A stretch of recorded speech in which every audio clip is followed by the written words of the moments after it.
Alrighty, hello everyone, and welcome to my final video of the year. Today we're going to take a break from our normally scheduled documentary programming and instead just wrap up the year with a little recap both of my travels and of this channel's performance, and we'll look forward into 2025 for a little preview of what to expect from me in the new year. Alright, let's get started. Okay, first up, let's do a little recap of my travels. This was my busiest year of national park travel to date. I started off the year with a February trip to Japan, where I visited two different national parks, Chichibu Tamakai in the Kanto Mountains and Fuji Hakone Izu, of which I visited the Hakone area, known for its hot springs and resorts. I made a whole video about the Japanese national park system. It's super unique and different to what we have in the US, so if you're curious about how all of that works over there, definitely go and check that video out, link in the description. From there, I stayed domestic for the rest of the year, and that's when I really kicked off all of my national park travels. Overall, this year, I visited 48 different national park sites, the most I've ever done. That included Biscayne, Cuyahoga Valley, and of course Congaree National Parks in terms of like the big 63. I was in New York City in March, where I visited a lot of the national park sites in Lower Manhattan. I first visited a lot of these back in 2022, but I didn't get any unigrids on that visit, and y'all know my unhealthy obsession with unigrids, so yeah, I wanted to revisit those sites and get my grids. Plus, a lot of those were closed when I visited for the first time, and I could actually only see the outside of the site, so it was nice to actually go inside parks like African Burial Ground and Theodore Roosevelt Birthplace. I also went to Boston in March and finally got to visit the Boston African American National Historic Site. It's not as popular as like the Boston National Historical Park and the Freedom Trail, that whole sort of main touristy area, but there's lots of important history over there on Beacon Hill, so I highly recommend that site as well. I did some hiking in Kings Mountain National Military Park in April in my home state of South Carolina, but by far the bulk of my travels this year took place in May, June, and July. Each of these months had a signature trip that I planned an entire video around. Plus, I spent a lot of time in Washington, D.C., which is just like chock full of, it's just loaded with national park sites. I think I've now visited every single NPS site in D.C. except for one, because it was actually closed for all my trips. That was the Carter G. Woodson home. So to start off this sort of blitz of travel in May, I went to Middle Georgia to visit Ocmulgee Mounds National Historical Park and covered the effort there to redesignate it as a full-on national park. There's a link to that video in the description. I also visited the Jimmy Carter National Historical Park and the Andersonville National Historic Site while I was in the area. June was my busiest month of national park visits by far.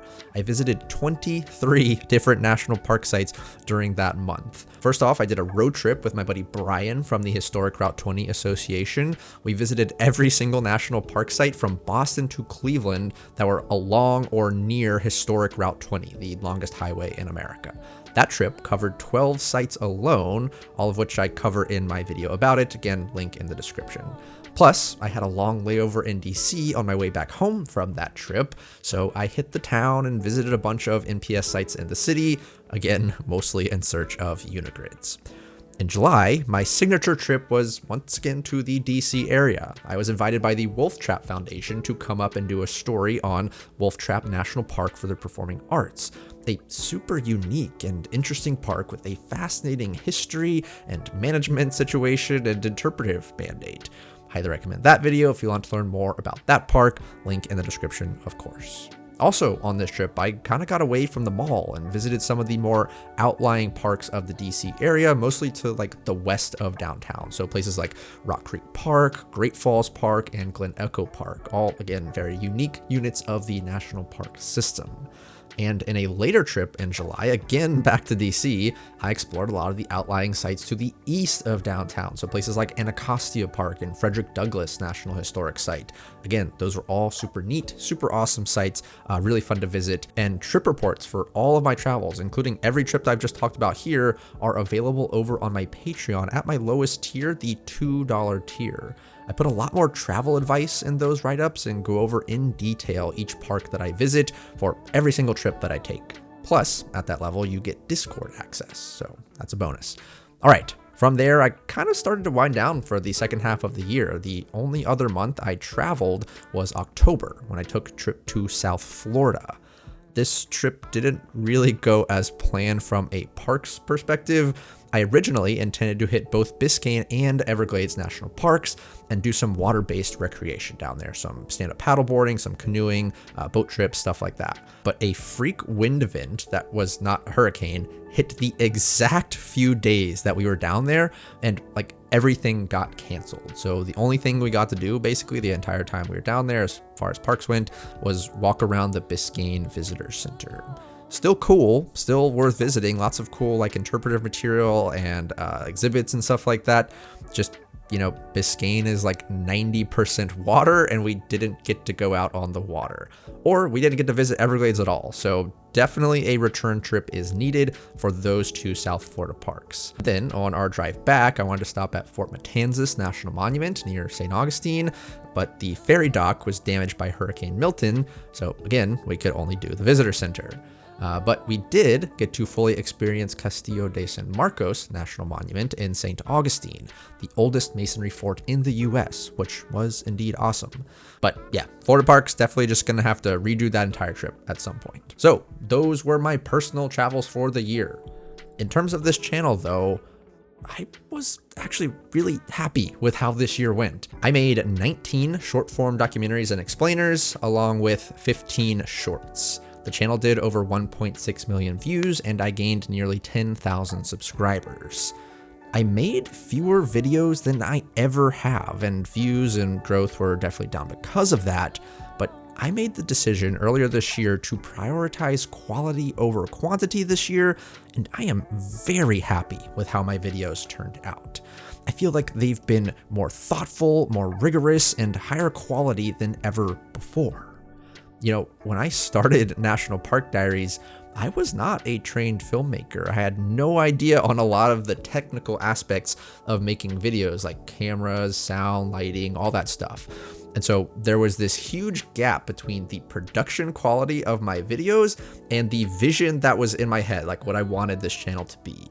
That gap is still there, but it has narrowed considerably, and I feel this year was huge for me in terms of upping my quality and really finding my style and voice as a filmmaker. I feel my audience is more consistent, my retention rates are better, and like the floor for a video's performance isn't as low. When NPD first blew up, I experienced a lot of viral success at that time, and many of you are probably here from that period.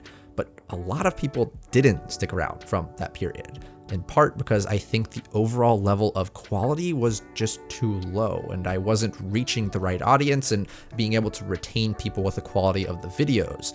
But now I feel like I'm finding a much more consistent and engaged audience who really wants to be here, even though, again, like views overall are down. And so I'm more focused than ever on quality and consistency and growing this community sustainably, even if that means I do that a little slower. I don't know, that's just my perception of things based on just like my intuition and the analytics I have on the back end of YouTube Studio. But definitely let me know what you thought of my content quality and the growth of this community this year. Your feedback is valued and highly appreciated. Also, I started a newsletter this year. I host it for free over on my Patreon. I haven't been too consistent with it, but it's just a nice place to communicate with you guys outside of the bounds of the algorithm. So if you're interested in hearing more from me in a little bit less structured way, do feel free to check that out over at patreon.com/National Park Diaries. Again, totally free newsletter. You just have to sign up through my Patreon. Now, peering into the future for 2025, I, of course, have plans for this channel, things I want to do, stories I want to tell, places I want to go. As far as travel is concerned, in the first 4 months of next year, I've already got trips booked to Hawaii, American Samoa, Patagonia, and the Black Hills of South Dakota. So expect content from all of those places, along with regularly scheduled mini docs and explainers. Beyond April of 2025, I am open to suggestions for videos, travel ideas, or especially like if y'all have any connections, like you can put me in contact with someone for a story, I would love to do something like that. I didn't do a lot of field stories this year, and I want to do more of them. So if you feel like you can help me with that, feel free to drop a comment or reach out to me directly. And of course, I want to continue nailing down on the quality front. I know it takes more time and I make less videos and I grow slower, but the stories and places and people I talk about deserve respect, and I want to make sure I do everything in my power to tell these stories properly. That just takes time. And also, you deserve respect. I want to bring you stories that are worth your time, energy, and attention. And for me personally, it's just more fun. Making content online, I'm kind of always incentivized, like financially and algorithmically, to just keep making more and more and more and just grind myself into a pulp. That's not very fun, and I get way more enjoyment out of this if I just slow down and take my time. It fits me, it fits my personality, and it fits my filmmaking style way better. So that's my plan going forward. I welcome all of your feedback in the comments below. Thank you so much for another amazing year of National Park Diaries. I literally could not do it without you, and it is the greatest privilege of my life to be able to teach and educate you all about the wonders of national parks, public lands, protected places, and the entire world of conservation. Until next year, thanks for watching. Goodbye.